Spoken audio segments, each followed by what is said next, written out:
जब अल्लाह ताला की तरफ से सुकून और आसानियां आने वाली होंगी तो तुम्हें कुछ खास निशानियां और इशारे जरूर दिखाई देंगे। सुनो, अल्लाह तुम्हें दुआ का इख्तियार देता ही क्यों?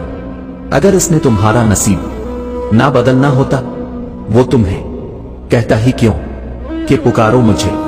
अगर इसने तुम्हें सुनना ना होता वो तुम्हें सवाल की तौफीक देता ही क्यों?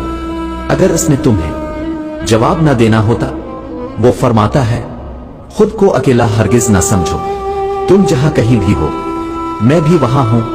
वो फरमाता है कि तुम भरोसा तो करके देखो मुझ पर, मैं किसी भी जान को इसकी बर्दाश्त से ज्यादा नहीं आजमाता हूं। वो फरमाता है मां अपने बच्चे की एक सिसकी भी सह नहीं पाती और मैं तो तुमसे 70 माओं से बढ़कर प्यार करता हूं। वो फरमाता है शुक्र करो।